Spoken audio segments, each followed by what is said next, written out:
Who the fuck are you, man? I don't know. Good answer. I think that's I'm honestly. probably Miqueagul. That's how you pronounce it, by the way. No one knows how to. They I always really don't. just say it's pronounced how it's spelled.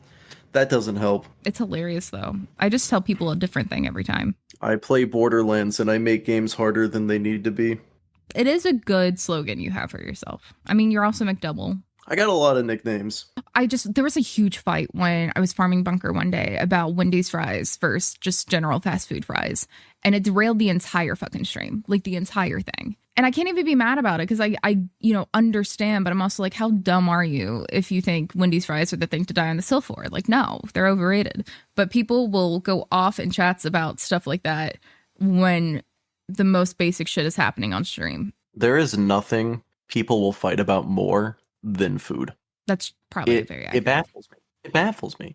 Think of the most controversial, like actual real thing you could think of. Like if politics came up, food's still going to be the bigger fight. Food will. It really will. I mean, I would say maybe Ava would sprinkle in something that is pretty infuriating, but food in general, I think, is the uniting force of hatred in a Twitch chat. Oh, the problem with Ava is it's pretty unanimous, and then it's you. That's kind of how it seems to have gone. Honestly, yeah. Honestly. Everyone either fucking despises her, is like perfectly neutral, and then there's you. Where I lie is I would have been completely neutral, like no real opinion on Ava if the internet hadn't been the internet about it. If I didn't have to have the conversation every goddamn time anything remotely came up about lore or 3 or Ava, just I will be talking about nothing. I literally the other day, oh my god, I tweeted the other day, I'm not going to tweet about the video game dialogue discourse. I'm not going to tweet about the video game dialogue discourse. Like that was it. It wasn't even about Borderlands 3. It was about some other bullshit that people were going off on. And K6 happens to respond of like making a joke about the prequels, and the amount of responses that then I have to get in my mentions of people attacking BL3. You guys have to bring it up. If someone breathes in the direction of Borderlands 3, someone is going to come into chat and be like, but Ava though, but Borderlands 3. And so with all of that, I think I've just gotten so needlessly like, fine, fuck it. No, she's great. I love her. She should be in every game. She should be everywhere. No, double down. I respect that so much. Yeah, my thing with Ava is like, I think if she was barely in it, no one would hate her because like, who the fuck talks about Pickle other than they're like, oh, Pickle's kind of annoying. Don't like Pickle. It's like, okay, that's as far as that goes. Ava, people are just like, I would murder that child, and I'm like, fair enough, okay. It's only because of how much she's in it and how important they tried to make her, and she's not a pleasant person to interact with. Here's my thing though, like, there's nothing different about her other than the fact she actually has an arc. And so when people want to talk about like Tina, for example, again, I've gone on this rant before. Tina had no fucking character in 2. She was barely in 2 until the DLC. And people rewrite that shit all the time. And she's also kind of grating, and they had to like apologize for her and walk her back. And the moment she's not a child anymore, people are like, oh, they ruined her in 3. And not even unpacking all that fine, but we have someone else who is that, sassy preteen, like early teen, that people hail Tina for being and are just railing her. And I don't understand the disconnect when people are like, no, Tina was the way to do that. I'm like, Tina had like 3 lines. She had no character in 2. That's what you need. Well, yes, but the second character has character. It's an issue. There are just not very many characters in Borderlands that have character. They're not, but that's my thing. I yell about story all the time because I've dissected the hell out of these games because I have a problem. But other people will sit here and talk about this story. I'm like, you, 1, are talking about it completely incorrectly. Like, you're just wrong. 2, how the fuck did you get that from this? 3, you're not playing it for the story, so what the fuck does it matter what this one side little thing somewhere? Like, what people will latch onto is astounding to me. And my thing with 3, with Ava, is that, yeah, she's got a bigger arc than pretty much anyone else other than the main characters at that point. However... Oh, even the main characters. I could get into that. Lilith has the biggest... I feel Lilith is the only one, yeah. Tyrene too, but no one pays attention to Tyrene's. They invested in the wrong person is my thing. It's not even like we don't need Ava. I think I always say it's a pacing issue, it's an editing issue. I think they shoved too many people and too many things in 3 because they knew they had this like big, mass size shadow to fill. and they just shoved as much as they could in it, and instead it made everyone kind of have the same amount of like non-story in 2 that they had, but because people become so attached to these characters, they feel like they're being robbed of it. So Tina has the exact same amount of time basically in this game, but people are acting like it's a complete slight to her, and no one is allowed to really have development otherwise. And so for it to be a new character, that I get why the archetype is set up. This is the returning character's apprentice. Like, of course Maya's gonna die, of course she's gonna, like, we have to invest in her, but no one did. And I think as soon as the they issue. said Ava's gonna be a siren, everyone should have known Maya was gonna die. I didn't see it coming because I don't think things through until afterwards. I'm like, oh yeah, no, that was super obvious. I'm very insightful in hindsight. Um, I think that's a but no, good place to people, be though, because you want to be able to experience the game and have an yeah. emotion in that happening, but then looking back at it being like, oh duh, of course, or yeah, this was supposed to happen, rather than people running going, well, no, they never planned on this, they weren't clear about anything. I'm like, no, you're just head in the sand at this point. Yeah, I could say that in hindsight about things. Like I for a while was like, I don't think when they made Borderlands 1, I don't think they had Borderlands 2 in mind. Oh But no, parts absolutely of not. it, I think maybe they did.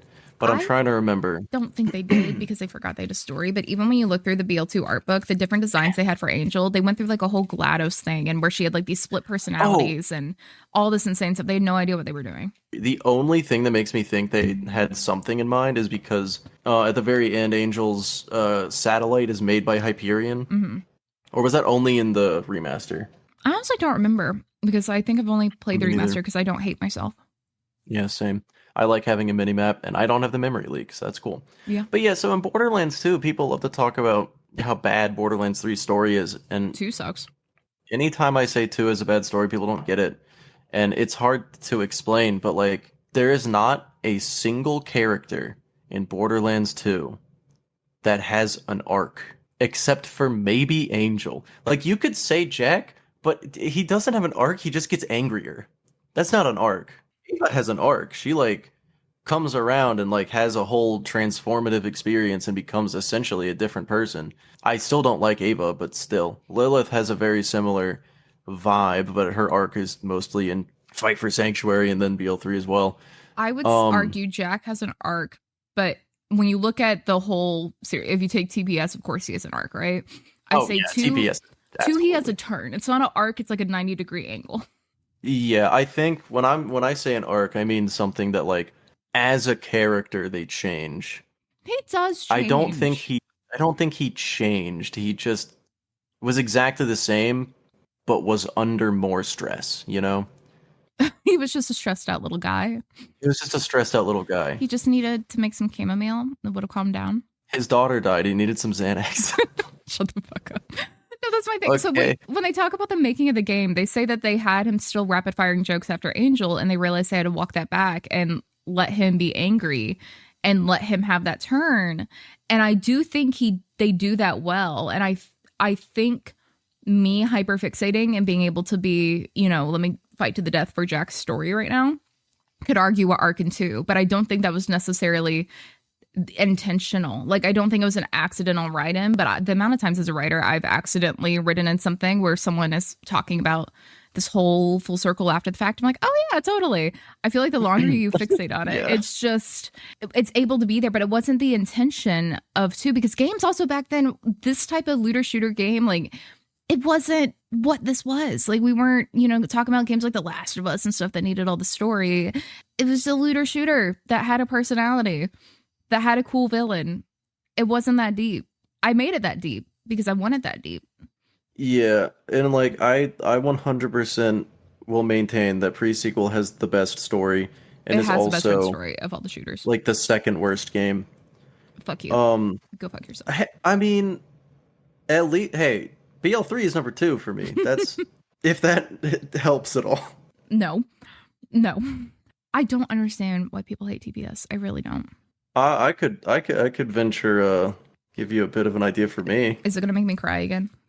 I don't think so because it has nothing to do with the things that you personally care about most in games, My I would assume. autistic goblin brain isn't going to be offended personally. I hope not because I think all of the things that you love about TPS are absolutely true and are absolutely good. But the things that Go for it. I play for are trash. So like the story is great and the skill trees are amazing. I love the dialogue and all that. It is very good for me. However, the guns suck.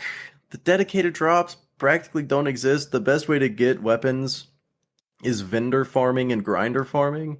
And there's a lot of missions, story missions that, similar to my complaints in BL1, are kind of just tedious. Like when you first get to Concordia, my brain goes numb the second I have to talk to anybody in Concordia because it's just running from place to place for like 10 to 15 minutes, which doesn't sound that long, but it's Every Borderlands game does that every though. single time. Yeah, Borderlands 2 is just the best about it.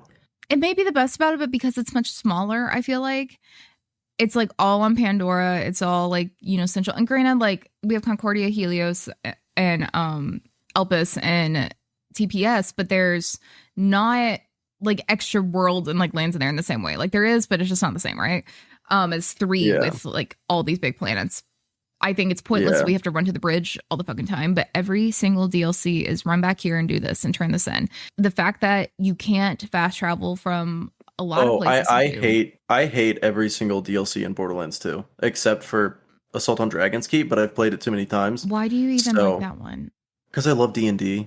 Okay, I love D&D, but like I just look at it and this is my hottest take anytime I bring it up, and I never commit to it hard enough because I don't want to have the fight. I don't think it's all that great. I think it's just the only one up until Fight for Sanctuary that had like a villain, and it's the only one remotely tied to the game. It was Jack again. It was Jack, and that was it. But it was also like he was barely in it. Yeah. The side missions running. There's nothing actively fun in that for me. The fact that the immortal skeletons don't count as second wins. The skeleton kings are dumb. Fuck that. It doesn't. The enemies are the dragons worst. are dumb. Like the atmosphere of it is good, and I argue that the fact that it actually expanded on any impact that 2 had story wise, it was the only time a DLC came out for them and it was the final DLC that was like, hey, here you go, here's some emotion for your story, so you have an arc. And that's why people liked it. It like gave them an actual piece of the story back, because if you go look at even any of the headhunters, like the Son of Karamax, we have the letters that we get that mean fucking nothing. We run around there's just like passive comments sometimes that are somewhat related to, hey, you killed Jack, cool, and you move on. And up until Fight for Sanctuary, that had to tie in Tales for people who didn't play Tales, and had to bridge to 3, which didn't even go as hard as I wish they did on that. It's the only one that feels like an actual DLC to me. The others feel like mini games. Oh yeah, and also it is funny to me that Assault on Dragon's Keep is really, really simple. It's straight up, here you are, here's where you're going, get there. That's it. Yeah. You walk in a straight line the entire time. Yeah. I like it. I like that. I mean, it makes it feel like a single mission, but it's just like, this is slowly going more and more downhill. Wonderlands did the same thing. They really kept that vibe. But I really like it because it's got, the enemies are vastly different from any other DLC. Like, all of them kind of feel like they just like reskinned some stuff that already exists. In Torg DLC, it's literally just the same stuff you've been fighting the entire time. Yeah. It's just 1,000 cuts but bigger. Also, I think the drops you get from it are really good. I mean, obviously you get the grog, but it's not drops. The spell grenades are really cool. They're fine. I just like, no one ever talks about the weapon expansion in it. Like I feel like no one actually utilizes the stuff it gives us. And I think the Handsome Sorcerer might be the coolest boss fight. Not the coolest boss fight, but like definitely the best final boss fight of any DLC. That like, it's just like the warrior is cool, but the warrior's really goofy. The warrior's easy to cheese, and the thing about it is when you're playing through, it's just, yeah, you of all people would know, but it's literally it's just the only one in the game that feels different when you're first playing through the main campaign, because yeah, it's just not the same arena type style. It has different, like the mechanics are different. It's fine. But I feel like it's one of the easiest fights in the game. But I feel like that about a lot of final bosses. I think I was past that the other week. I was like, is there a single video game that you're happy with the final boss on? Like the final boss? Yeah, that's a really tough question. Pokemon Platinum. I've never played a Pokemon game. That's why I played Pokemon Go, and that was it. The final battle in that game is like brutally notorious. It's fucked. I feel like it's always the penultimate fight for me that is one of the beefiest. And then the actual final one, I just kind of feel like they didn't know what to do and they threw it all together. I liked the pre-sequel final boss. I liked it. It just enrages me. But I do think that was their hardest fight. And I think it was the most diverse fight. Definitely most interesting, but absolutely infuriating with the phasing. And when you don't know if it's going to restart you at the very first phase rather than the second phase of the fight. One of my soul to leave my body. Yeah. Yeah, I haven't died in that fight in a long time, so I don't know. Because, one life, I over-prepare excessively. Over-prepare, under-deliver. Yeah, a little bit. I can't even attempt one life. I just don't. People love watching them. They're unpleasant, for sure. I love when people assume something I'm doing is in one life, and so they come in when I'm like farming on my normal Maya or something, and they're just like, there's no way that you're OP6 in a one life if you haven't got the grog or something like that. And I'm like, I don't care to go get it. Also, this isn't a one life, so I'm in remotely labeled a one life. I think I've died while live. Like, this isn't, like, it just doesn't. Like, I died today. I know. I'm like, yeah, it's not a one life. Thank God it's not. I talk too much for that. I feel like I have no impulse control for it at all, so it's not fun for me. Yeah, I'm surprised that I have the impulse control for this no damage run. The patience you had in Control Core amazed me. I shocked myself. It's just like the idea of resetting was constantly in my mind, and for some reason in One Life's it just isn't, because you can be more ballsy. You can run in with a fucking bada boom, shoot yourself in the feet, and then, still manage to win. In this run, it's legitimately like a single toe Stray out bullet, of place is death. An exploding loader you don't clock at the right time. Yeah, that was, oh my god. When my mic was off, that was spook. Oh my god, that almost I had a got moment me. like that the other day. I literally like started fucking screaming at it because I was just, no. I can't, and that wasn't even a one life. I just didn't want to have to restart the fucking fight because it was taking forever because I was so under leveled and had shitty gear, which is pretty much. I don't know if you saw in Sawtooth, I had a Suicide Psycho blow up on me. Oh my god, did you? Well, I was ADS'd, yeah. I didn't see it. Did you? You didn't take any? Half my shield was gone. I was like, that is luck. That is fucking luck. Turtle shields are kind of strong. It's suddenly a turtle shield guy. And I was shooting at something else too, and I was, if I had been taking shots as well, like, it could have been it. It's just crazy. And then when I got up to the buzzard's nest, the shock barrel I was accidentally standing next to. I hate barrels. God, nothing about that is conducive to success. I mean, you're finding ways to play a 10-year-old game, so I'm surprised the core didn't soft lock on you. It soft locks if the multiplier's on. It almost never soft locks normally, but definitely not never. The first time I ever played the game, Control Core soft locked. Oh my god, no! First time I ever played the game, Lilith never showed up. Mine is always in the last injector. It just will be invincible. I've had the invincible injector before. I just keep shooting it and eventually it works. I panicked the other day and finally a TD or reload hit it in the right spot and it finally worked. But one time on PlayStation, it soft locked so hard that I tried, I think, for 10 minutes, just trying anything to throw it at it because I was not going to do that fight again. And I was like, nope, you literally just have to redo it. You got to redo it. And it was, of course, an underlevel bullshit. But I will say, though, it has become so clear to me that the entire Borderlands community has collectively run out of ideas. Yeah. We've done it all. I fight blood every day. Two more characters to do gearless, and then I don't know what I'm doing anymore. People love to give you ideas. They're just always bad ideas. They're just always bad ideas, yeah. I love that people want to help out. Oh, for sure. It's just, I wish they had better ideas. Someone came in chat, I think it was yesterday, and said, do you know someone named Joltstude139? I was like, yes, I've heard the name. Yeah, it's a name I've not heard in 30 years. Like, yeah, what do I say right now? Yes. Whatever you're about to suggest to me, I'm sure I've heard it. But thank you. People ask me if I want to like collab with Jolts, and like, you should do that. And I'm like, your play styles, the way we talk, and also, who the fuck am I? Why would Miqueagul. One, I'm a brand risk, and two, I know. That's why I'm shocked anytime he raids me. I'm like, I'm talking about Jack's dick right now. You sure? It's really I'm trying to remember the conversation we were having last time he rated me, and it was a very quickly like, okay, let's change the subject. We probably got like children in the chat now. This is we're moving on. I cannot imagine being a family-friendly Borderlands streamer. God, fuck that. I can't imagine not saying the fuck word. I literally have to figure out how to get me out of that. Every time I actually try not to curse, I curse more.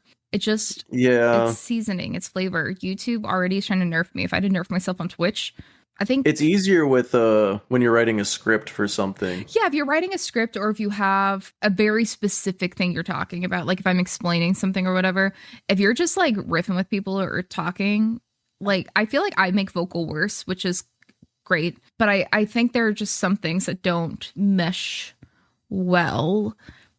And I don't know if those brand identities would mesh very well. I would like to see it though. I don't know what it would be, but that would be content that we haven't done. The biggest question you have to ask is, will this fit into a YouTube title? That's my fucking issue with YouTube right now, where I have so many things started that I'm like, this isn't interesting because I'm just having to make different shit and none of like, what is left to do? There's nothing left to do. There's nothing left to do. This is too old of a game. Yeah, it really is. And Elden Ring's even worse, if you can believe it. I believe because so many people are making content and it's all a grind. Like I consume none of it, but fucking crazy. I feel like people are just like, there are people who do builds, there are people who do let me take down this boss, there are the, you know, don't die modes, there games in general. I miss the era of just let's plays and vibing.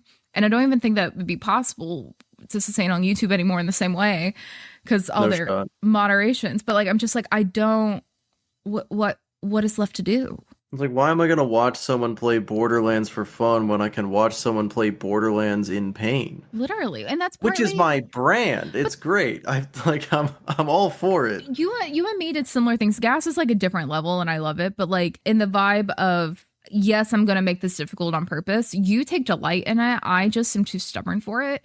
And so I feel like it works and it does open like, you know, things like the Rainbow Sal and Bloodwing Challenge and all this bullshit where I'm like, no, it's infuriating for me, but people like to see me mad. And it also is an interesting new way for me to play the game that isn't just like other people are doing this better all the time. I'm never going to be a speedrunner in this game.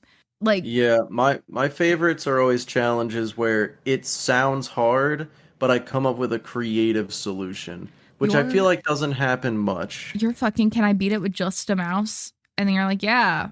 Now what? Yeah, that was so easy. It was mouse only is a joke. I mean, partly like that's accessibility, like that's what that is. But like, I'm just like, you're using a basic ass mouse and just sitting there. It's just like, it's, I don't know. My girlfriend doesn't even use grenades in the game. And so I feel like there's a lot of different ways people play this game that people are like, no, this is the meta. But like at this point, what is left to do other than break the game? Yeah, honestly.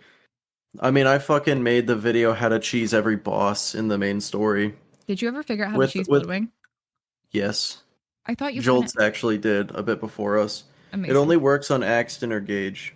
Yeah, so what it is when you first go into the arena, there's a little section to the left. Yeah, I remember you glitching through the wall with Gauge. Area. Yeah.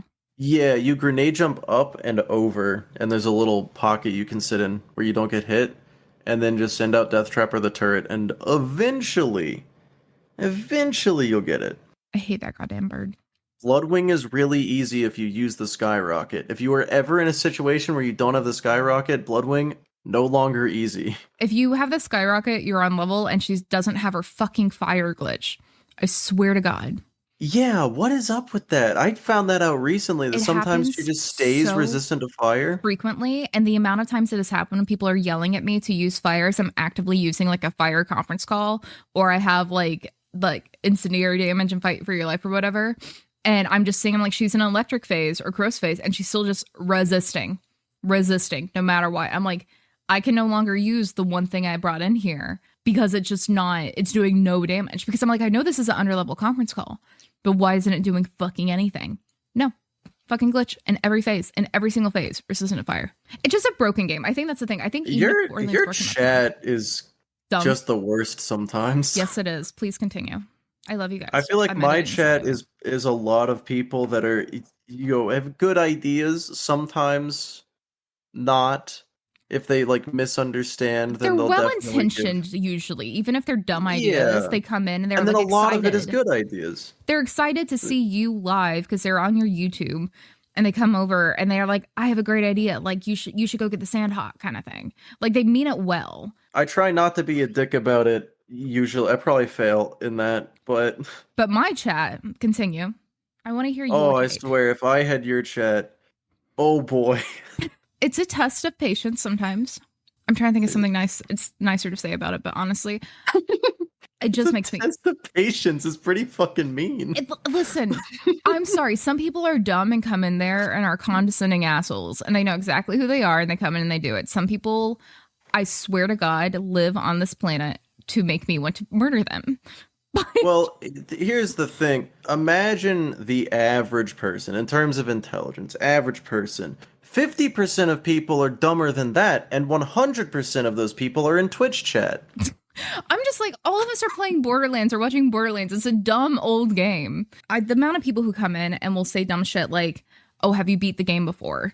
And I'm on a level 80 character or in the middle of TVHM or doing something, or clearly I'm talking about something insane or actively wearing Borderlands clothes with the Borderlands background. I don't know. People are just like, in Jack cosplay. No, first time. no, first time. Never. I've never heard of it. What is Borderlands? Is that what I'm playing right now? I don't know. A guy just turned on the game for me. Like the amount of comments like that, I'll get fine, whatever.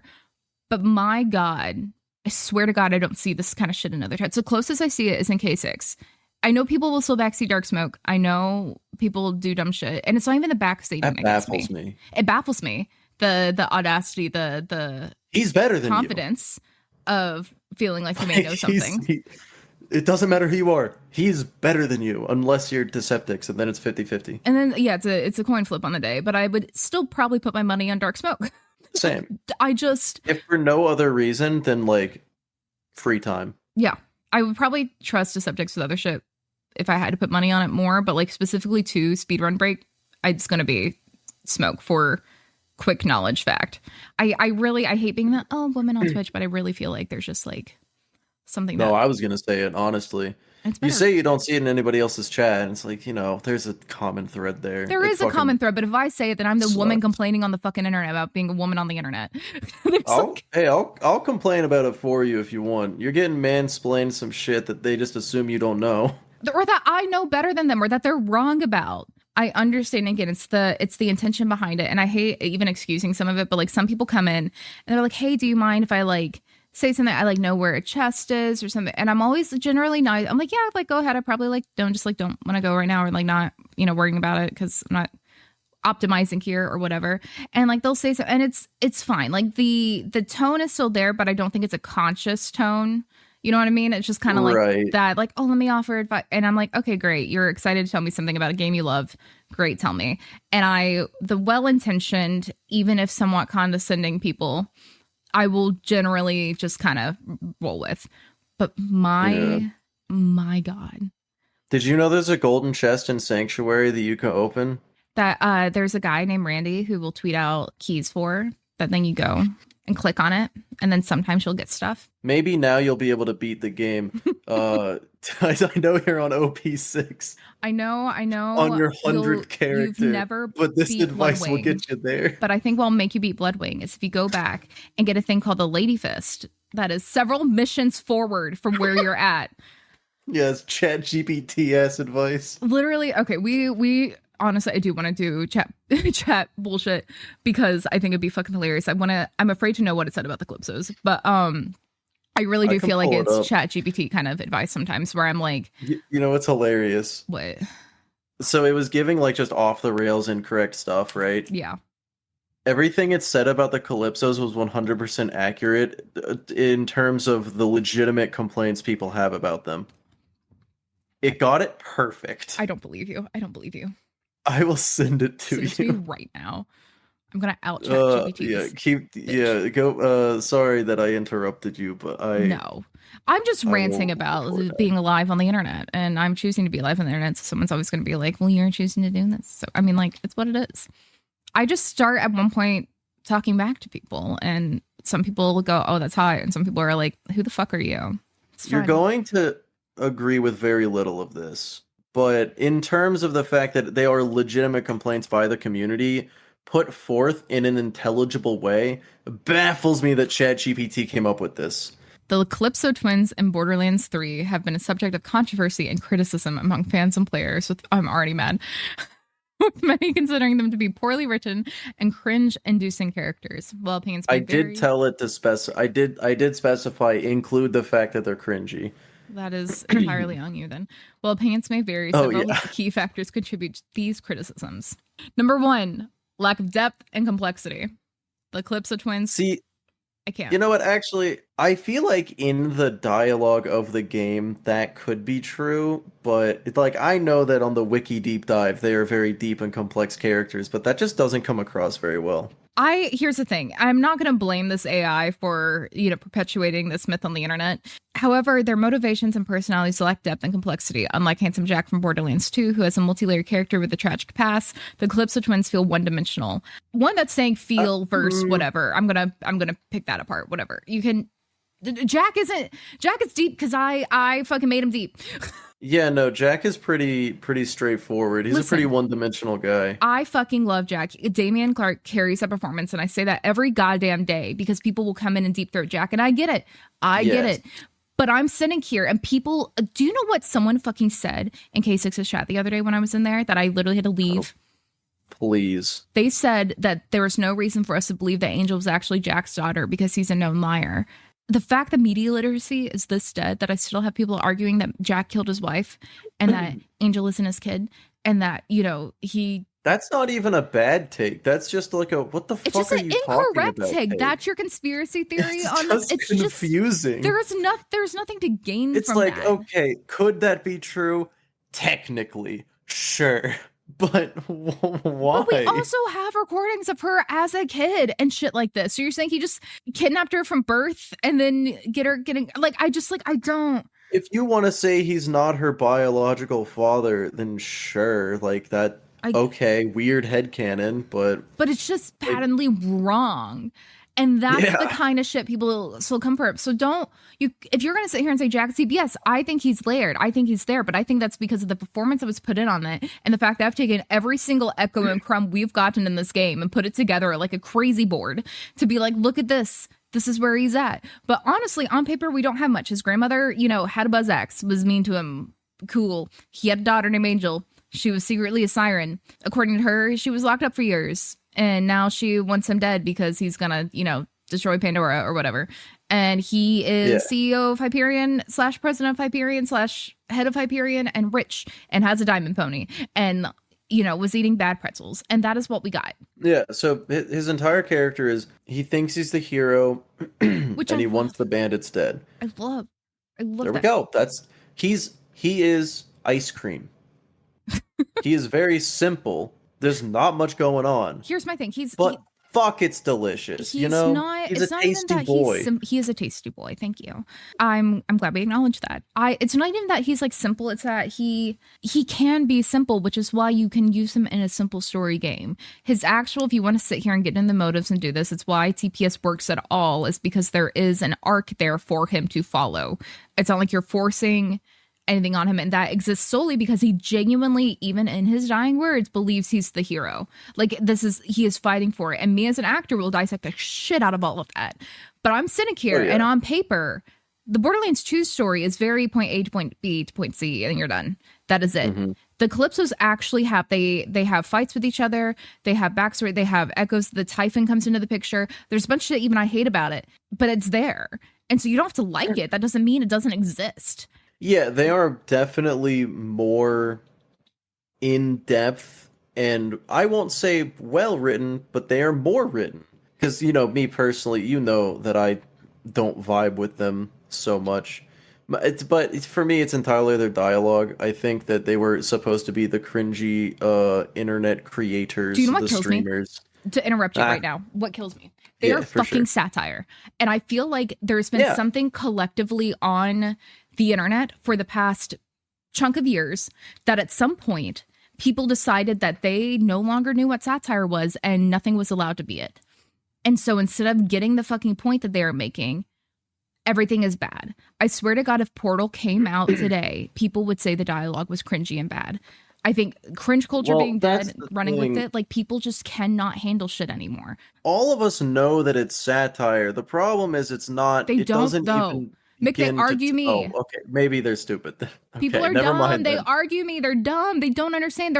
I had someone come in and say it's like they're like trying to be like YouTubers, and I'm like, they literally are. God. That is okay. I'll backtrack. I know it's satire, and I still hate it. And that's fine. That's valid. It's terrible.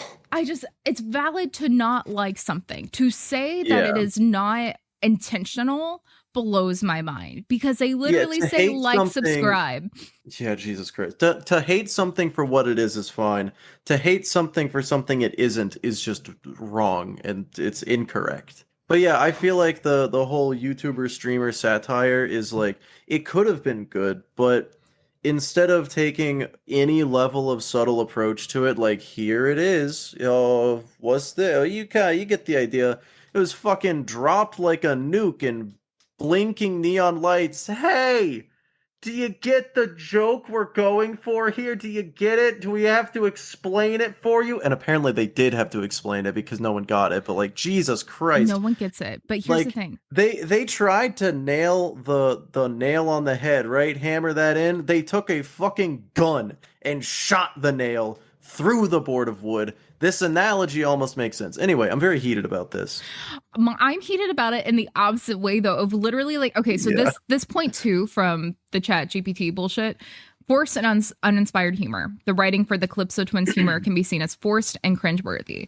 They frequently use memes, internet slang, and pop culture references, attempting to be trendy and relatable. However, these attempts often fall flat, feeling out of place in the context of the game's world and undermining their credibility as formidable villains. You almost have a point there, because I feel like that's the issue, is that 3 towed the line of the characters who carried themselves like gods and the game taking itself seriously and not seriously. Like, the tone issue that I have with New Tales 3 and Wonderlands ever usually rides in that. My thing is, people hated 2. If you go back to message boards, that's what people make fun of 2 about, is that the fact they use memes, internet slang, pop culture references, and that's outdated, and it's this, and they're trying to be edgy. It's the exact same complaints people had about 2. And so what kills, and I know this because I've gone through trying to find 3 was just louder. 3 wasn't even louder. It's just newer. I swear to God, 4 is going to come out and people are going to say 3 is better. It does not matter what it does. I really hope 4 is good. I think 4 will be good, but I think so much content. So much content, please. I think, and this is a spicy potentially, but I feel very valid in it. I feel like if Jolts had loved 3 and run and played with 3, people would love 3. I don't think so. Jolts loves 1. People still watch and play 1. I hope I'm never at that point. Like, obviously, I'd like to be that size, but I hope nobody ever like takes anything I say that seriously. No, for sure. If I'm like, Borderlands 1 is a bad game, don't play it, people are like fighting me over it. I don't think anybody is changing their mind about the game over it. No, for sure. And that's the thing. It's like, that's a powerful weapon to wield at that point. And clearly K6 all the time is like, hey, like, 3's better than this, y'all haven't played the game, whatever, because he has to have the same fight every fucking day. And so I get it. But like, that is the loud majority online for Borderlands, and the people who are consuming the content that people would have to make is very, very impressionable, because even the people who come in and tell me builds so they get explicitly from other creators for an optimized build that, of course, of her, that's just not what we're doing. It's like, it's why all the time I'm just like, if you want to watch Jolts, go watch Jolts. Yeah, I'll tell you what, it's rampant in the Borderlands subreddit, which I cannot recommend anyone ever look at. No. Don't touch it with a 10-foot dick, but like, you can tell which creators they watch based on the dog shit takes they have. Like, someone tried to tell me Jacob's Sal is his worst allegiance, or like second or third worst allegiance. That's literally okay. I'm not even good at Sal, and I know that's fucking bullshit. What a dog shit take. Orphan Maker. Literally. And Maggie. Like, that is his Rough most Rider. Fucking okay. The reason I don't gel with Sal is because those type of gear like optimizations aren't my general play style. And so it's like, hard brain for me to swap over. Like, I know that is absolutely just false. Jacob Sal is just, you get It's to just do broken. Deputy Sal. It's just broken. He tried to tell me the Orphan Maker does self-damage, not if it's in the offhand. I think I brought that up The earlier. That's entire actually how I left skill found out tree. about it. I'm sorry. Like, what are you fucking talking about?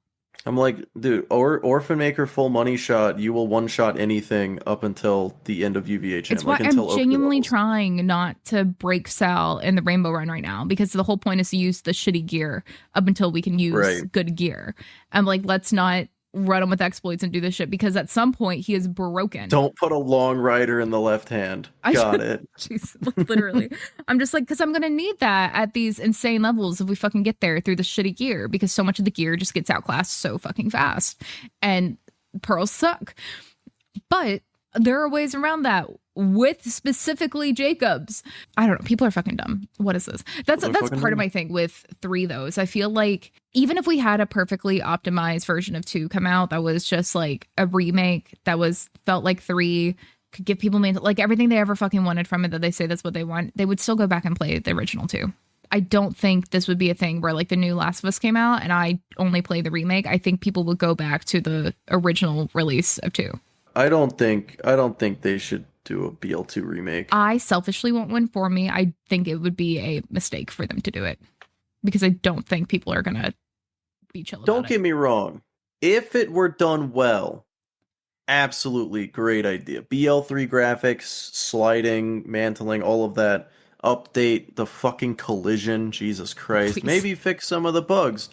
Maybe. People would hate it if you fix the bugs, but make Salvador not as Salvador. Let me auto pick up shit without mods. Auto pick up shit without mods. Don't waste your time. Put all of that effort into making BL4 good. I just don't know if people know what they want. And I feel like I heard someone say that the twins were trying to be Jack when they're literally the antithesis of Jack. Yeah. They could not be further from Jack. Exactly. And if anything, they're a mirror to the Angel and her mother, but with Typhon. But people love to gloss over that and think Typhon's the hero, but Typhon is a worse version of Jack. Typhon's awful. Typhon's awful. He abuses the kids. I will say, locks like them up in a literal cage.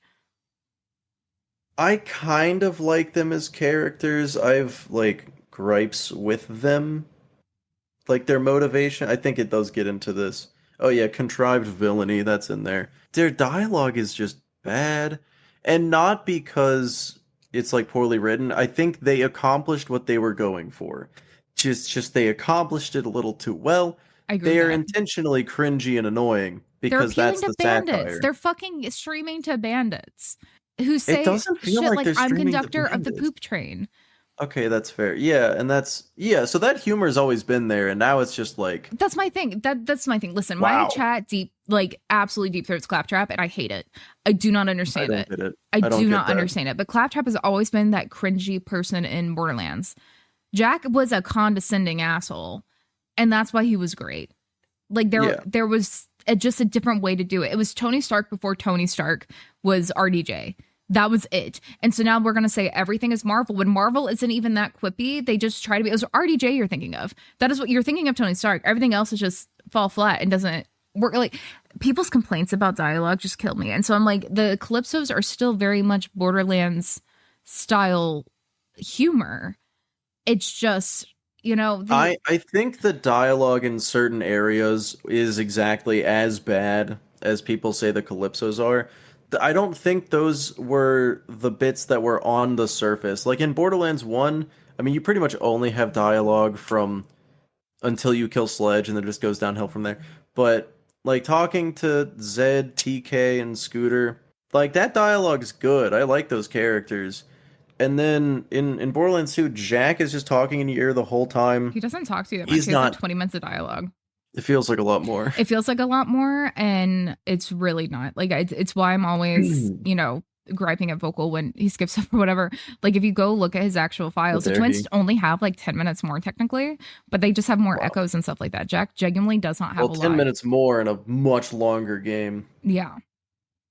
But yeah, so like Jack's dialogue, the dialogue you're talking about that is like objectively, all of us know it's cringy, like the psychos, conductor of the poop train, all that. That's kind of like off on the side most of the time. It's there. it's pretty ignorable. When it's the main bad guys, it's just full front page right there. I think what kills me about it is that they have some really good moments that are just ignored. And Oh I yeah, I absolutely. get why. I agree with the fact that they did it too well because the entire world of 3 just feels more fantastical and less serious than the predecessors. And I think that's where I really love Borderlands the most. Like that's why I go to the original Tales because it is a perfect introduction to the world for people. It's an expansion. It feels like a love letter to Borderlands and also still That's fair. Borderlands.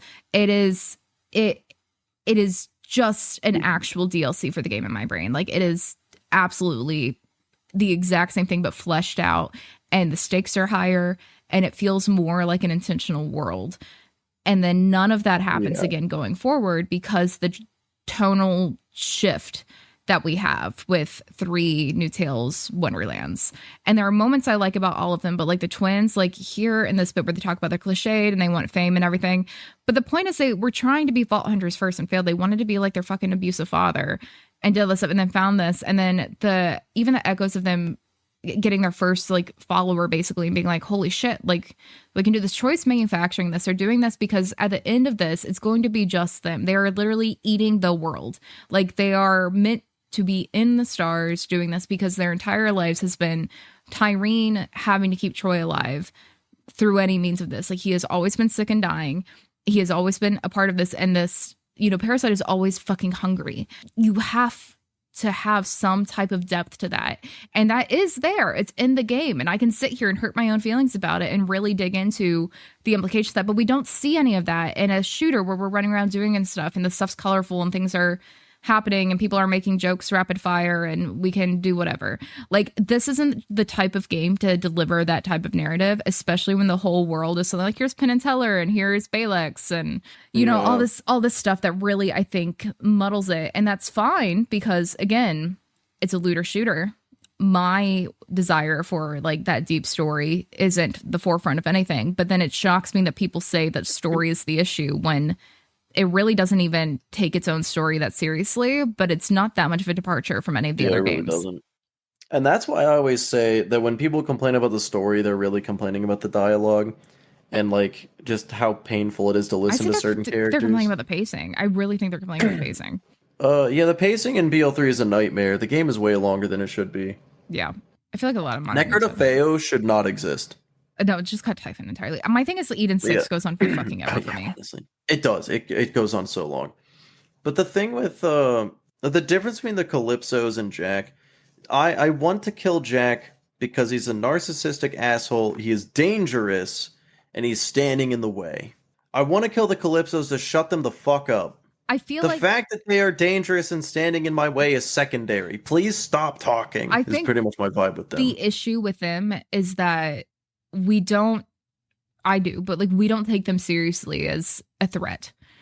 And it's the bit we talked about earlier too, even with the fact that when they first wrote 2 and went through it, they realized they had to cut a lot of Jack's jokes because they needed him to have that 90-degree angle turn. The twins have that, but they're still, the twins. They're still catering to everything else. There's still this world around them. And so it doesn't Yeah. hit as hard because we're not taking Bloodwing. I also think that's part of that show. I think that's what they were wanting to do with Maya because you have to feel like those stakes have raised and that there is a formidable threat there now. And Bloodwing does that moment really well for us. Roland does that moment exceptionally well for us. Scooter works really well in Tales, even though it's like self-sacrifice. There all these moments happen that make us invested in this threat that's coming and this urgency of it. And the twins feel like the same threat the whole time for me. And because there's no escalation, even though I feel a character shift with Troy, and I do think she loves Troy, I think this fucking chat GPT thing is bullshit with missing opportunity Troy's character. He does betray her. He goes, makes a deal with Aurelia. He does this shit. It has to be Yeah, I rushed. didn't agree with that. Troy honestly feels more developed than Tyreen. Most because Tyreen kind of is like already where she needs to be at the beginning, and Yeah. he kind of like has this arc Yeah. around her. Her arc is with Typhon at that point, but we don't get Yeah. to care or experience that because Typhon's too busy talking about how much sex him and Leda had, and Tannis is lusting over him, and there's nothing. I Love that literally. part. That's the thing. People come in and say they fucking love Typhon, and I'm like, he has the cringiest dialogue of all of them. If he had been voiced by Danny DeVito, I would have loved him. He fucking But sucks. he wasn't, so. Fucking hate him. It's a bad dude, a bad guy. Can we talk about Wainwright? Can we flip the script Yes. for a second? What about Wainwright? I love Wainwright. I love Wainwright He's so much. Look, I complain about the dialogue in BL3 more than anyone else, but Wainwright is perfect. Listen, I love Gun 7 Tentacles so goddamn much. I don't remember the DLCs at all. I just remember playing through Eden 6 way too many times, and Wainwright was the one thing getting me through it. He's the best. He's a good boy. Rat boy. He's a good boy. Aren't you the one that has to suck on your sister's teeth for sustenance? It's so good. It's so good. It's so good. He just out of pocket. It's the delivery of it too. Southern Bayou accent. Yeah, it's a little disarming in a different way than like Scooter was. It's like the classy accent. Yeah, he's got it's Leo DiCaprio and Django Unchained kind of accent. He's got that passive aggressive down all the way. Yeah, you have my curiosity. Now you have my attention kind of vibe. Love him. There's a lot of shit I do love about 3 that I think it did really well, but I think people just have a really hard time letting go of nostalgia. I say this as a nostalgic bitch. I mean, I said Borderlands 1 sucks and then played like 8 hours of Borderlands on stream the next day. I fucking hate Borderlands 1, but it's because I didn't play Borderlands 1 before 2, and it's just what it is. I think you'll really agree. I don't know if you watched my video on it, but I did. You'd probably agree with it. I did. Yeah. I 100% agree with it. That was one I had in the background that Telepath was laughing very hard at. That's the thing. I love Borderlands 1. If I'm playing it co-op with someone who also hates the game and will bully it with me. That's the caveat. I just don't... We have to be making fun of what we're doing the whole time. I don't understand the loving something and not being able to make fun of it thing. I really... Yeah. Things I love, I tear to pieces. And people just like are really protective of very specific things. And I get it, but I make fun of Jack all the time. I also will tell people they're fucking wrong and cry about him. I have 2,000 hours in Borderlands 2. I feel like if I have a complaint, it's probably earned. If I hate Bloodwing after 2,000 hours, I feel like Bloodwing sucks. Thank you. I'm just clipping that bit. Just that bit. No context. Nothing around it. Just that bit. Do people come in your chat and try to dick measure hours? So weirdly, no. They'll be like, how many hours do you have? And I'm like, at least 4. People love to come in and pretend they have more than Jolts, which I think is really funny. I don't even know how many Jolts has. Jolts will say like 7,000 something last time I was in a thing. I don't know. I think he had a command. But people come in and be like, oh, I have over 10,000 hours in this game. And then someone in my chat will be like, okay, well, that means you've played every single moment for this amount of years without a break. And I'll just be like, how funny. I think Jolt has less than that. And just like move on. Because I'm just like, I just don't see how. But people asking hours, fine. But I feel like everyone's just trying to be like, oh, well, I actually have this. And then they'll tell me something like, did you know that the Heartbreaker is a Moxie weapon? I'm like, yeah. Yeah, it's given to you by Moxie, you dumb cunt. It's given by Moxie. It has Moxie's name in it. And I literally eat out Moxie every day on my stream. Like, I don't know what you're talking about. Of course I know. Nice. Thank you. Hours don't mean shit. They don't mean anything. I'm bad at this game and I have thousands of hours. I have 2,000 hours. Gas Mask has 1,100. He's so much more efficient than Feral. He's just stubborn. I feel like he has 10,000 hours if you include research. He should. He's way more efficient at what he does than he should be. Mm-hmm. It doesn't make sense. See, me, I don't make a plan. I go in and like fuck up and then figure it out.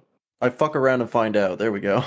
All strat for Gas Mask. I'm no strat. All vibes.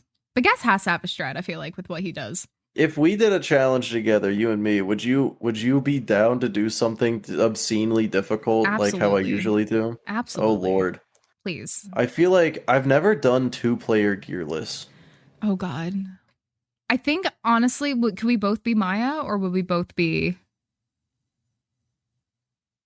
Well, Krieg would be the easiest. I feel like But I don't know if easiest is the way we'd want to go. Because if we're going support at all to have that like SOS moment.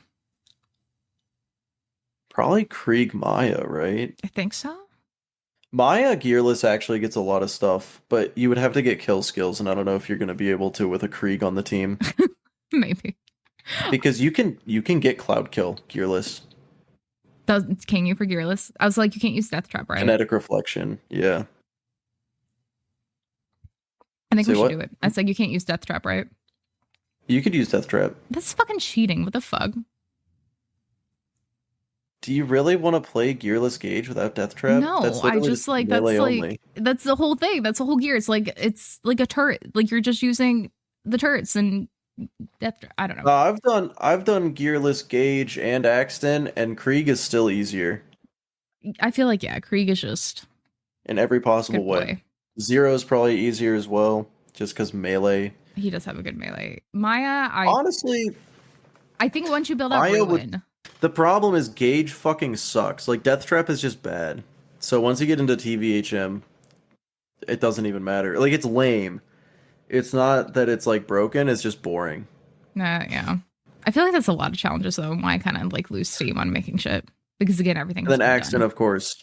Axton, of course, becomes turret only, which is also lame. But I was making a YouTube like challenge basically of the running through the game with just the Lady Fist and just like the Sandhawk or just so like what people tell me to use basically like their counterparts of the bitch Sandhawk and the DPUH and the Lady Fist and like whatever. And then I just got bored because I'm like, I know I'm going to be right for me, but then people are still going to come and be like, no, but this. And I just stopped. So I feel like having insane runs is the dopamine release that honestly we probably need because everyone already feels like they know the best build. So what's yeah, the I point of don't that? know. I don't know items very well at all, which is why Gearless is good for me. My skill set is I'm gonna do this and then find out if it's possible. Yeah. And I'm going to keep trying until it is. My favorite is when people try to do the Bloodwing bullshit and they're like, yeah, I got there, but I was like level 13 when I got to wildlife. So I like left and leveled up. I'm like, that's the whole fucking point. That's How? the whole fucking point. You go. How did you get to Bloodwing at level 13? Because you You're hate yourself, exaggerating, Mick. That but is what I still. do. The reason that is the metric in there is because when we were on PlayStation, I couldn't get, went through to get there as soon as possible. Some people got there around 15, but the earliest we got there, I think was like 13 and a half. And that became when you get there. That is the level you are at. That is the gear you have. This is your normal mode. Go.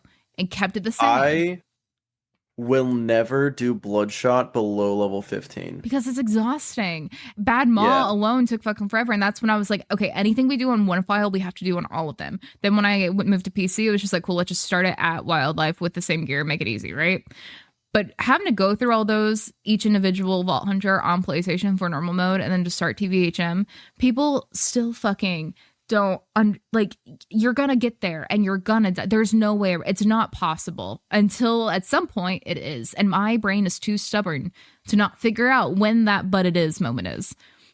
People have given me the idea for a challenge that it would be physically impossible, but I'm curious how far it could go. What? So every time, it would be too tedious to actually do unless you had a mod for it, but play the game without experience. How the You fuck? could and Gibbed, you could probably do it where you set your experience to like negative a million, so no matter how much you gain, you never level up. Oh, probably. Yeah, you could probably break it that way. How, like, obviously you're not beating the game. No. How far could you get I at level 1? genuinely If you don't- anytime you find a weapon, you can scale it down to level 1. Like that would be allowed. You couldn't get through You're not Warden. using the fucking gearbox stuff till the end. Even if you got through Bloodshots, you couldn't get through Warden. Yeah, I don't think you could get through Warden. Because you would have no skill points. No corrosion, no anything. Nothing. Like you could find weapons that have But that. so few things at that point. You have a couple fire things kind of drop. I don't think you'd make it past the dust. I mean, yeah, the bandit car would kill you. How would you even? How would Yeah. you, right? Yeah, the only things you would be able to do, Because you'd have to take like cars out of that you point. could kill Flint. Flint would be annoying, but you could kill You Flint, could and then chase him long enough, but immediately the next thing you do, well, because you can cheese Flint, you just blast him out of the arena, and then he doesn't attack anymore. we can also do the phase lock kind of bullshit. You wouldn't have phase lock. Oh, true. God damn it. You level 1. God damn it. Yeah, so you blast him out of the arena and just melee him for an hour until he's dead. And then after that, the only required fight, well, you gotta kill the bandits before Reese. Bad Maul. Or bandits on Reese, so as long as you don't get a badass psycho, that's pretty doable. You could trick the Rax into killing them. So the only thing you absolutely have to kill is nothing until you get to the cars. Yeah, there's After no way Flint, you couldn't don't even have get to kill the Lilith. anything. There's no way you could get through Frostburn because you have Just the two run. badass psychos running at you, and then between that, the Goliaths. You could dodge them. But even if you got all the way, Lilith does fucking nothing in that fight. Oh, that's not true. Lilith can solo it. She takes, I'm sure if you wait long enough, you're fucking shit. But she takes my second wins. Other than that, she does fucking nothing. Yeah, it would take a really long time. There are hiding spots. Of course, there are hiding spots. Unlike Bloodwing. It would take like a solid 30 minutes, but she could do it. This is all hypothetical. Like, if you were, like, gun to your head, how far could you get? You're not getting past the cars. But I think you could get to the cars. I think with the right stubborn streak, you could get to the cars. I don't know. Luck. You could get lucky in Frostburn and make it to Lilith. A lot of save quit respawning. Yeah, you'd have to, like, if you got a badass psycho at Reese, you'd have to save quit and just try again. All that. These are the kinds of challenges I get recommended, and I'm just like, how did you think of this and not think to stop thinking about it? Because you do the type of challenges that no one else is doing. So they go, what is something that seems impossible? I bet Miqueagul could do it, which is a good brand to have. You've done a great job. I hope that's how people think of me. I definitely think this is how people talk about you in my chat when you're not around. People love You're like, that's impossible, and they're like, he could do it, and then I'd show up, and I'm like, no, I fucking couldn't. You're like, I'm not gas. It's fine. I'm still never gonna be over his fucking Bane run without the car. Why not let yourself use the car? I need to light the fuse only. What a fucking... We were both there when he was testing that. I cannot process. I cannot process some of the shit he pulls off. The nuke 'em only with the fucking blimp. He spent a total of like over 12 hours in one fight. No, 24 hours over the course of 4 streams. Something like that. I mean, that's just how I first played the game under leveled. But fair. People don't respect the fact that fucking new people to these games don't play them optimized. I swear to God. If you picked up the game going in blind, absolutely knowing nothing, the thing is, Sal, you can get through normal mode, I think, pretty easy with the right RNG. Like TVHM, you're going to be fucking destroyed. If you don't know items, Sal is the most gear-dependent character. He's an accident waiting to happen, or you were literally shooting yourself in the foot. And it's the fact that I got so cocky because he was the end of my normal Bloodwing run with the bullshit underlevel. I beat him in one try, no deaths, with, you know, not even having to use the good gear, basically. And that was infuriating. So I started on him and TVHM, and I think it was over 50 deaths. It was making me question my sanity. And I had good gear. After like 20 deaths, I let myself start using like a heartbreaker or something like that. And my God, that man broke me because he is so gear dependent and so squishy at the wrong times that he was one of the hardest in TVHM to level because normal mode breezed through at that point. Fine. Yeah. But if you're playing through the game for New Game Plus the first time, he's the worst to pick up because if I'm trying to do this and very specific, I have these constraints, you're fucked. Everyone else, as infuriating as it was, hey, you're underleveled. Hey, there's this. Hey, you're frustrated, whatever. Sal was the one that literally felt impossible. Now, I should clarify that when I say he's the most gear dependent, I'm talking like pre-UVHM because everybody becomes extremely gear dependent in UVHM. I fucking love but UVHM. I think like in normal mode, Maya has Cloud Kill. And just phase lock is really strong in general. Yeah. Zero can melee, Krieg can melee, Axton's got a turret, Gage has got Death Trap and Anarchy. All of this carries through normal mode and even in TVHM. Salvador needs guns. And if you don't know the guns because you just got the game, you're fucked. Yeah. Or if you're intentionally not using optimal stuff because you're lying and you hate yourself. Maybe. But I mean, you too, I guess. You don't use bad gear, though. You just don't use gear, or you will... I don't know. On 7X, I said I wasn't using Moxie weapons anymore. For all of UVHM, I did not use any Moxie weapons. I think I remember you didn't you put that in the if you die, you restart the series one, too? I think that's one of your No, rules. definitely not. No, I used Moxie as soon as I got him. I could have sworn that's one of your rules, at least one of your first rules, because I remember going, what the fuck is your problem? And we need a whole bit of just bad hot takes at some point. I think that's Bad hot takes.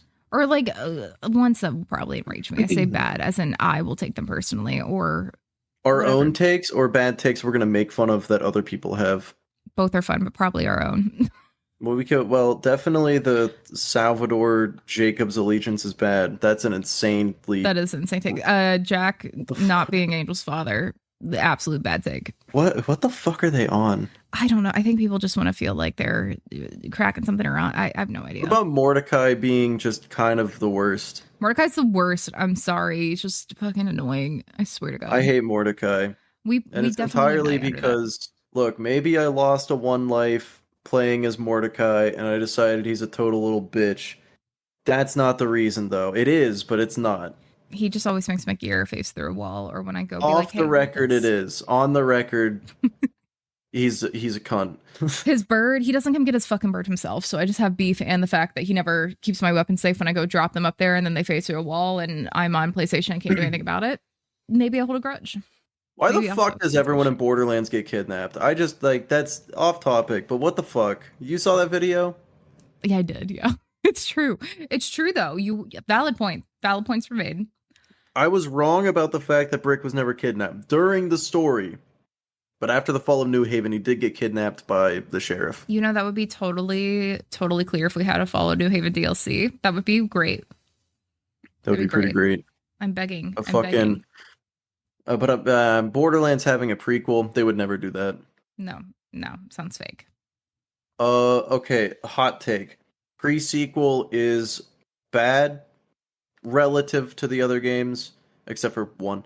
But it should have been the second best one. I still think 2 would have taken it, but the fact that 2K Australia went under while they were working on it, while they were still making the final content for it, absolutely ruined it. It was dead in the water when that happened. The face I'm making is pain. I get your point. I get your points. I look at it. It's an unfinished game, and I'm so disappointed that it couldn't be as good as it should have been. It definitely should have been. It would have been the one people are on. It would be the game if it got what it deserved. I therefore don't think it's a bad game. I think it's a great game. I think it's the best written game of all the shooters. Definitely best written. Absolutely. No question there. People, you know what? Do people hate Zarpedon? They don't. I never hear people talk about Zarpedon. I think Zarpedon was a genius villain. She is so well done for like the placement in the story.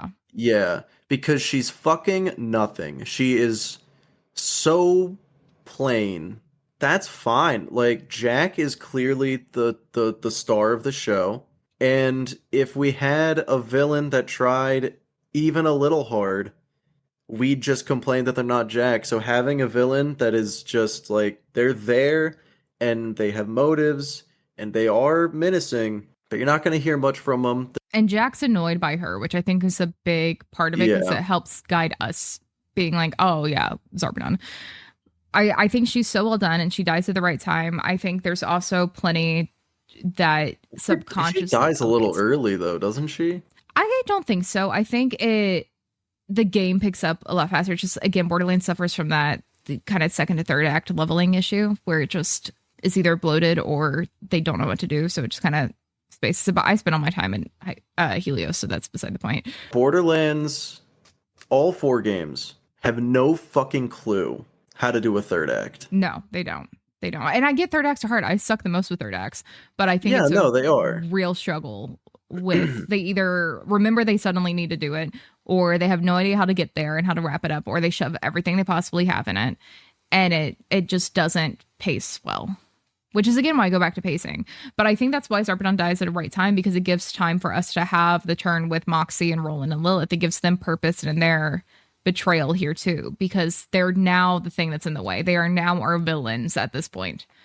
You know, when you put it that way, that makes way too much sense, actually. TBS is so Well, well structured for that. It really is. And subconsciously, it like the fact that she's trying to yeah. tell Jack what she saw in the vault, the fact that it shows Jack is trying to save Elvis and do the hero thing at the moment. And like, this is, it just is a very good contrast for the game that doesn't have to be spoon fed to you. I think TBS is the last one that doesn't spoon feed that stuff to you. The progression from a narrative perspective is phenomenal. From a gameplay perspective, dog shit.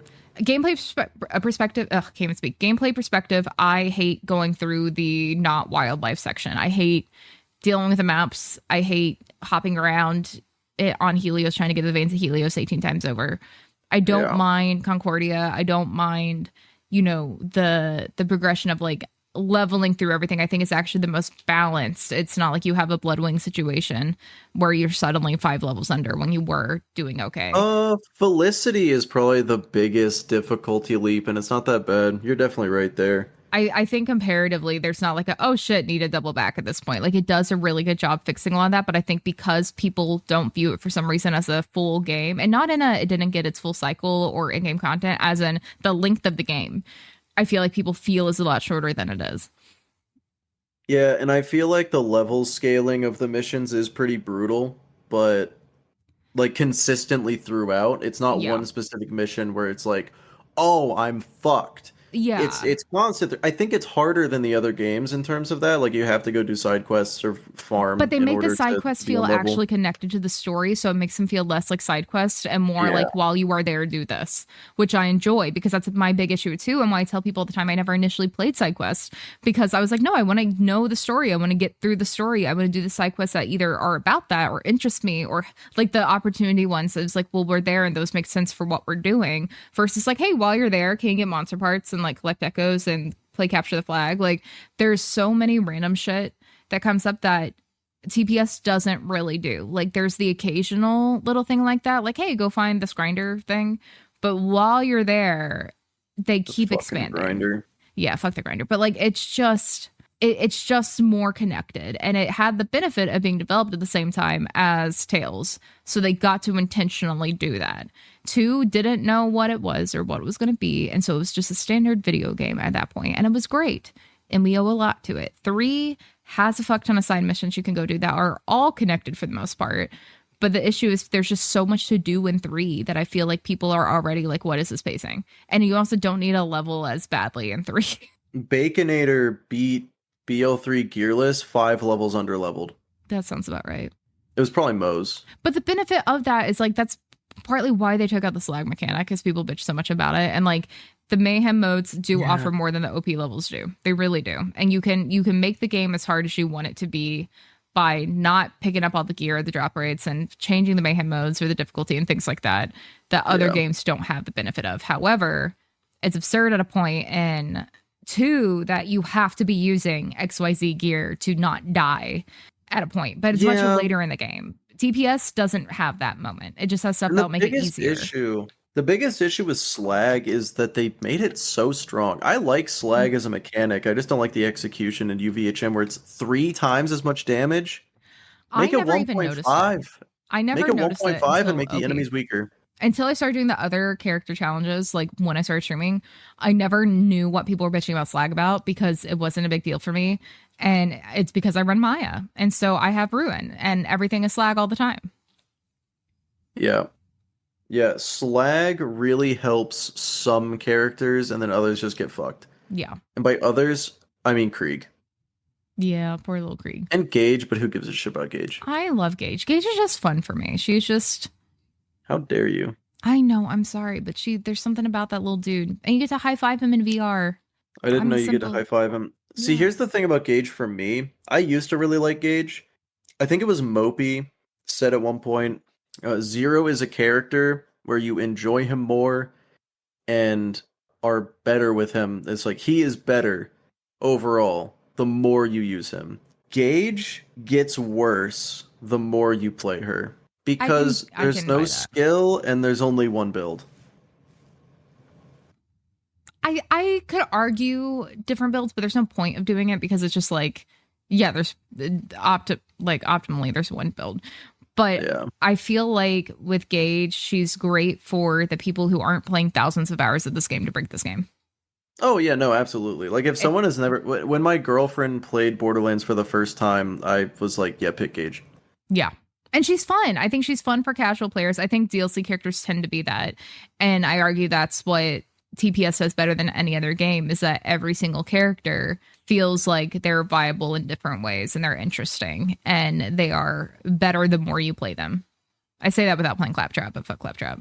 I've only played Claptrap the one time, never again. I never want to. People keep fucking asking for it, and I don't care to ruin one of my favorite games. I think it's funny that they made him a character. I don't think want it's to play the him though. Like I non-canon get the option. joke. The joke is there, and I appreciate it. Yeah. But he's not there to sincerely be played.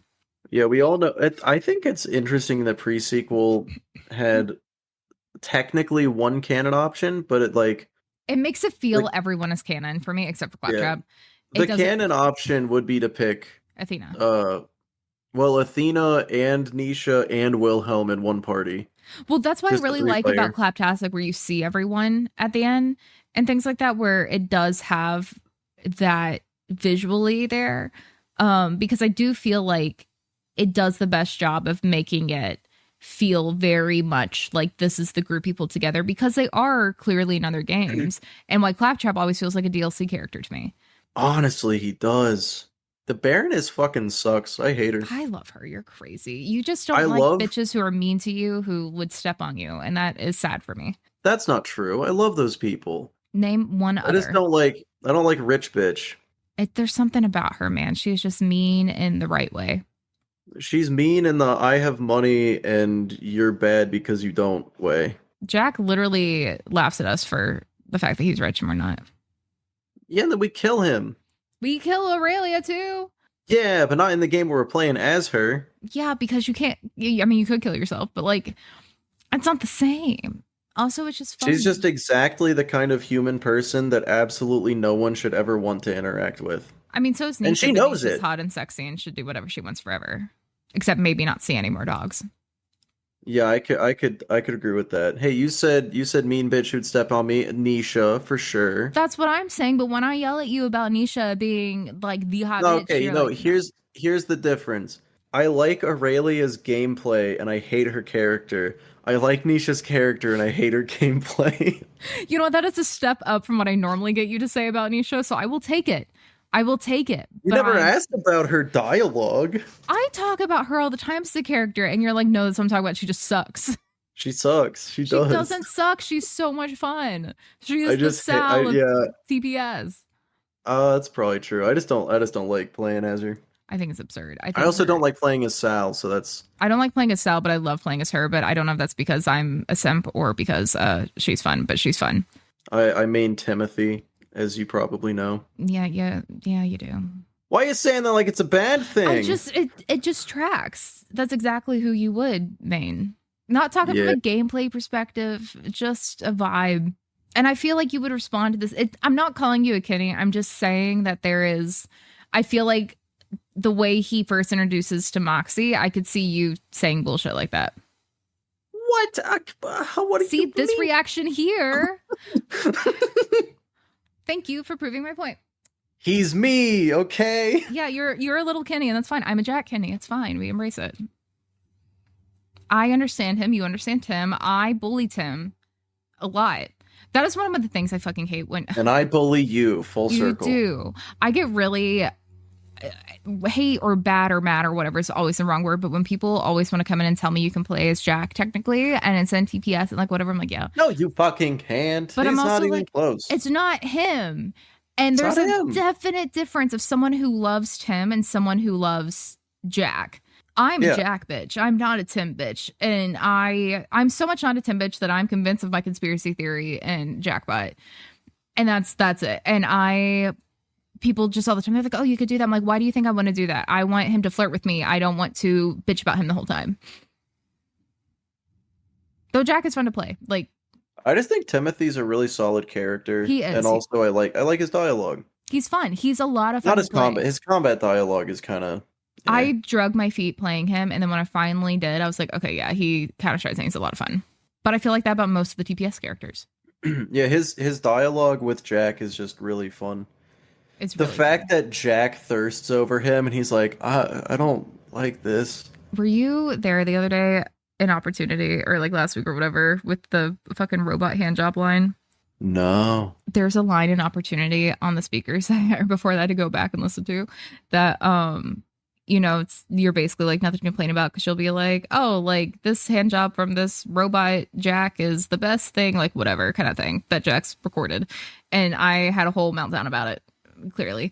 And it became an argument on stream because people are like, do you think that Jack, like whatever? I'm like, all I'm saying is I would trust that type of mechanic. I wouldn't do it, but I would trust something like that because I think if that man who has doppelgangers making porn of him and where you can rent him for an hour or whatever, and it's not him, I think, but if he had something in his likeness, even a robot doing something like that, he would make sure it does a good job because he wants a good reputation. It wouldn't be as good as he thinks he would do, but he would make sure it does the job well.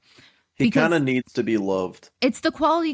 That's his entire arc is wanting a family, wanting to be loved, wanting people to choose him. Every fucking audio and opportunity is talking about like, hey, love your parents would love me more. Hey, remember me, your savior, me. Like his entire arc is wanting a family and wanting to be loved. And like, not like the Calypsos where they want to just be them at the end of the world. He wants to rebuild the world because it was taking everything from him. He wants to make it what he feels like would be safe and good and be loved for it. And it is good intentions. It's a good intentions, whatever. It's the absolute wrong answer, whatever. I hate that I always have to do a caveat here when I like try to like dissect Jax. Who's always like, you believe in genocide? I'm like, no, clearly no. That's not the fucking point. I believe it exists. Yeah. I'm just like, there's something to the fact that he would have quality control over this stuff if he had a fucking doppelganger made and his exact DNA likeness. I don't think every villain needs to be a misguided, like, they have a good idea and their way of achieving it is fucked, and that's why they're the villain. I don't think every villain needs to be that, but I love a villain that is that. I think it's my favorite I don't kind. need villains that I don't need redemption arcs. I hate what they did to Negan and Walking Dead kind of stuff where they're very much like, yeah, what the fuck was up with that? Yeah, I don't know. And I hate when people just won't let their bad guys be bad, which is why I love the twins because they take delight in being bad, but they have tragic backstory when you dig into it and they have that, their intention, but ultimately it does make me sad because they're also craving family. All of Borderlands, when it actually has a story, is about found family. Like Tales is about that. The new Tales is about that. Wonderlands is about that. It is a reoccurring theme in here along with this corporate war. And so they have that, but in a different way that Jack does, where Jack doesn't do what I think a lot of people do. I hear people go, oh, Jack did nothing wrong, or Lilith was a bad guy. I'm like, no, all of you are wrong because you're now taking away what this man is and what he did and all this shit. Like you are, I can sit here and be like, oh, I can fix him, but like talk about the fact that he genuinely believes what he's doing is the right thing to do here and the sacrifice he has to make, but he still sees them as sacrifices. It's not like a insert superhero villain here in modern movies where it's like, no, I'm doing this because of good and now I'm all overcome with power and now I'm oh my God, I was a villain all along. Jack believes he is the hero. Even if he knows he has to lie to himself at night right now.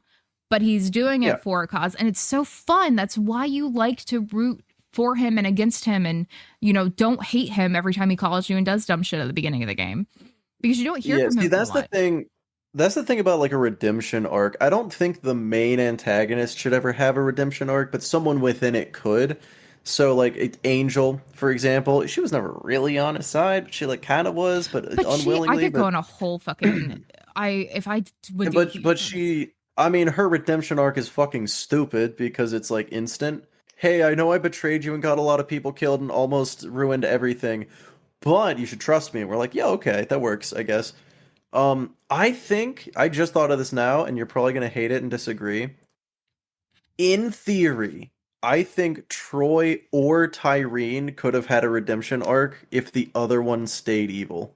I think not that it should have happened. I just think it could have worked. Maybe. I just think it could have. Interesting about that is there is the thought if Tyreen survived at the end and like her and Lilith both, barely alive, kind of after all this. I could see at a point there being that kind of, I wouldn't even say redemption, but like you have to understand people at that point. I think Yeah. Jack and Ty, after they got over hating each other, would be like, oh my God, we're in love, let's rule the world together kind of shit, where they would make each other actively worse. I feel like I could see a quote unquote redemption arc from the twins, but they're not interested in it and they don't need it. Angel, I don't think even really has a redemption arc. It's just like she's a plot device at that point. But I think there's so much I go into about the fact that she's overselling stuff at the beginning, and like she has a purpose. I need these specific steps to happen, and she's just being the puppet master making that happen. Jack, I think, is a great way to look at it with Tails, because it's not really him. It's AI Jack. It's Nakayama's Jack, but it is very, cyberpunk-esque for how he's acting.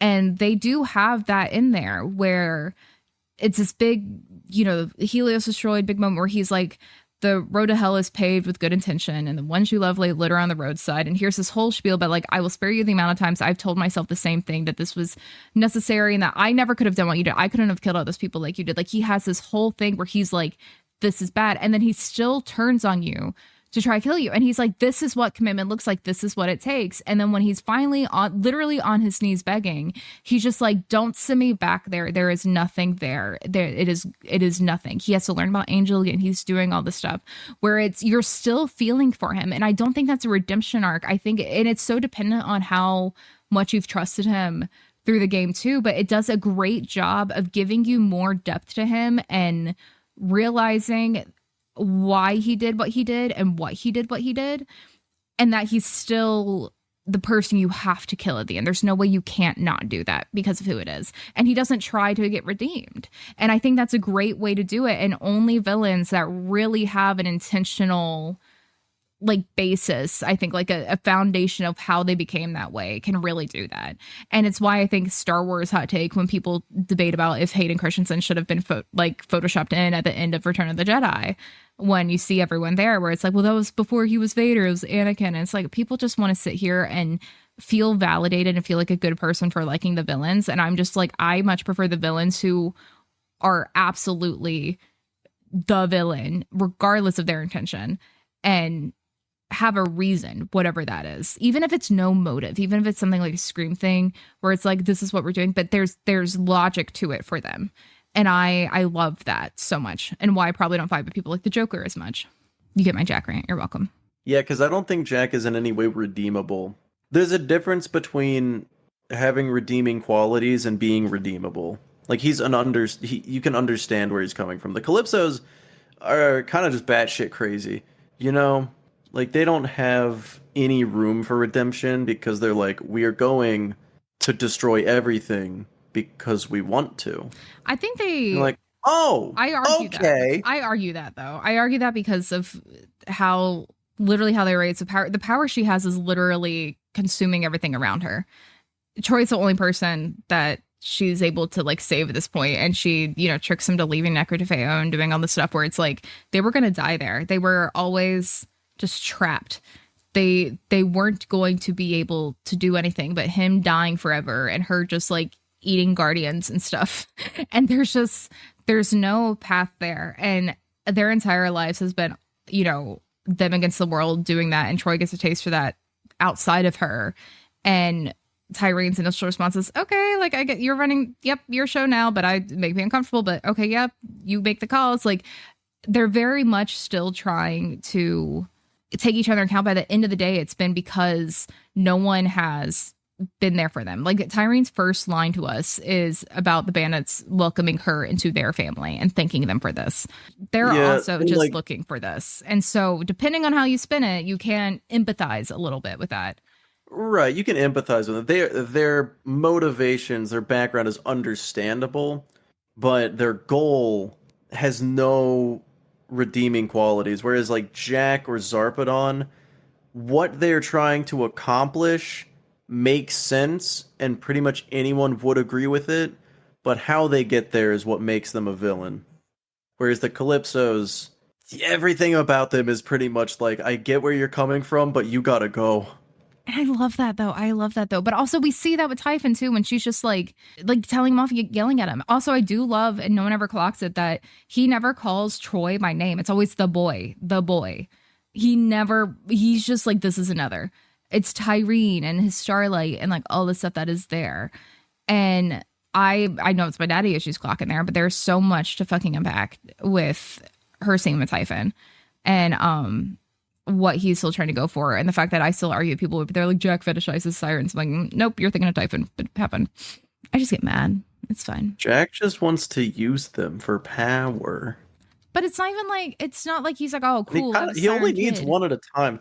Why do people think Jack fetishizes sirens? I can't even, we don't have time to get it. I just, because the Angel is in a, there's no, I could maybe get the logic, but the thing is, the things I would say they're arguing aren't the actual lines they're arguing. Because he has an idle line when you're Maya in the vault that no one ever fucking knows about, where he's just like, you're powerless, siren, that's why I didn't take you, duh.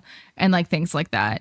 And I'm like, well, that's a plot hole I always get mad at, because if you're looking him in the face and you're a siren and he takes Lilith to be like, I have a siren now, there's stuff there. But no one ever talks about the actual background lore of 2. But people just are always like, oh, he just is using Angel. And I'm like, she literally gets her powers and he panics and takes her to the doctor. Like, okay. This wasn't I have a siren kid now. You are going to do evil with me now. I do have one last question, though. Oh, God, what? Out of all the Vault Hunters that we play as, in their prime, who wins in a fight? Which one is just the strongest? Are we including 3? 3 is weird because I don't know the lore on them very well, but yeah, we can include 3. We cannot include 3. We cannot include 3? Yeah. Because I think it's just like different. It's just like Moses going to melt through things and stuff, you know? Like there's just inherently... Oh yeah, not just gameplay wise, like lore wise. Lore wise, if we're talking, I think... It's not any of the original 4 because Wilhelm dogs on all 4 of them at once. That's the thing. I'd be like, you should say Lilith objectively, but it's not. I think it's Maya. I do think it's Maya.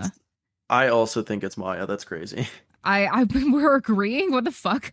I do think she still would have died in 3. I do think that is. Oh yeah, absolutely. Well, because that wasn't a straightforward fight. She could have iced both of them. She just got caught off guard. She got caught off guard, and the twins had every intention of killing her. Troy, we found out firsthand from Troy that Maya could handle any of the 4 Vault Hunters in 3 because he just phase locks you, and then you're done. Yeah.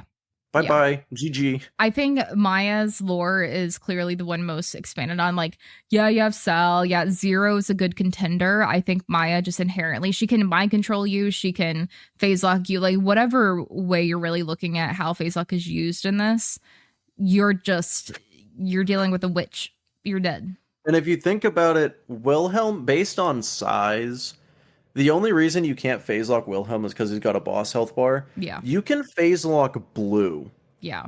So anything smaller than Blue should be able to be phase locked. You know who can't be phase locked? Who?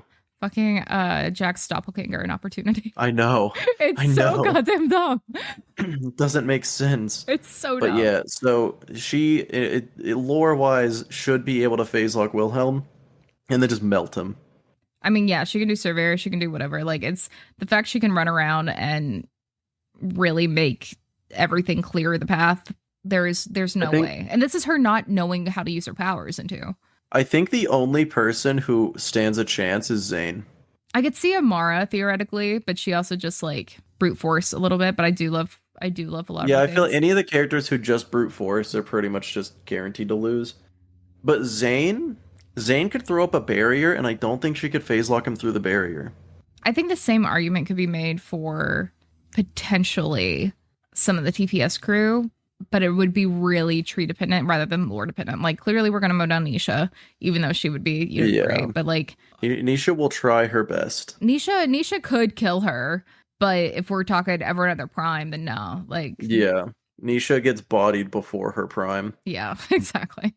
Wilhelm is the only one who doesn't get beaten in a straightforward fight. Yeah, and the only reason we're able to beat Wilhelm in 2 is because he's poisoned. Yeah. He was sent to die. Did Jack even send an army with him to New Haven, or was it just Wilhelm? Well, he says me and Wilhelm and like some buddies, like the lore is slightly inconsistent with New Haven, but Nisha was there. And so if we're taking Nisha and then the troops that are coming. So in the echoes at, and just want to get to know Jack, it's Handsome Jack here at the start of 2, where we have the what's her face, the Mrs. Pierce audios. We're talking about the trains and everything. There are troops there and loaders there that come to like destroy, but it's him and Wilhelm come in and up the rest. But it's Wilhelm he sends to like fuck up everything, and then Jack kind of comes through and like does his villain thing after the fact and steps on shit. And it's like, cool. But I think a lot of it, I had canon that Angel is how they were able to fake Lilith's death. I don't think they know that. I think Angel at this point wheels returning, and she covered the necessary things that needed to be doing that, because Roland leaves without everything. Like, he's not the one escorting the troops. That's what Pierce is doing out of New Haven. And so everything they're doing there is Wilhelm's a brute force, and then Jack comes after the fact. But that's debatable. But either way, I think Wilhelm would stand a chance. But again, you're dealing with magic at that point. Phase lock is just really strong. And then the question is, okay, even if Zane or like Zero could turn invisible and just kill Maya, like maybe. Every single character has experience fighting invisible things though, so I don't think that's a strong argument. But I could see it. That's why I think Zero is a good contender. I can see it. Yeah, but I'm pretty confident Zane is just better than Zero. I think Zane is a Zero and Tim mesh that is just improved upon. Yeah, I think Zane takes Zero in a fight pretty confidently, considering Vault Hunting is his retirement, so he's already past his prime. Also, look at what Troy can do with Maya's powers. I think Maya could be using shit way more maliciously. Oh yeah. I think she just like, we never see her like all out, I don't think. She never which is why I need people to get over Ava, because give us the new ways to use phase lock. How fun would that be? I think if Troy can phase lock the moon, I think Maya can phase lock a big robot man. Probably. I think we could also phase lock a big fucking bird, but you know, whatever. But even if we said like, oh, phase lock can't go through Zane's barrier, the drone would just like blast her, like she can't handle it, like too much stuff going on at once. Because like that's Zane's whole thing, is he's got too much happening at once for you to keep up with. Even if he could take out Maya, could he take out Wilhelm? You know what? Maybe not. I don't think so. I don't think he could. I think Wilhelm, you're making an argument for Wilhelm I didn't expect, but I kind of maybe I am making an argument for Wilhelm. He mowed down all the four original Vault Hunters. They had to flee. Yeah, Wilhelm's the bar. The question is, does anyone go above that bar? And I think Maya might. Maya, but she'd have to be in her prime. So the question is, did she die too young to ever reach that prime? I think, yeah. Because even then we're 5 years removed from 2, so we're looking, she's in her early 30s, and she's mowing down the Molly one guys like it's nothing, but I mean they are kind of nothing, so I mean, yes, anyone Katagawa is fucking nothing, but I feel like Maya's getting there. But I mean, even Lilith doesn't know what she can do, what her limits are at any point. Tyreen leeches a vault monster. Like, they're all pushing their boundaries at any given time. Irene does leech a vault monster, which is pretty badass. Yeah, it's just, it was intimidating for sure. If it isn't Wilhelm, I do not know who it could be. Because, like, okay, he didn't just take out the original 4 Vault Hunters. The original 4 Vault Hunters and the entire Crimson Lance. Yeah, he destroyed New Haven. At once. Jack was there, but it's Jack. He probably didn't help. And Nisha was also there. Let's be real. If Jack was there, she probably didn't help.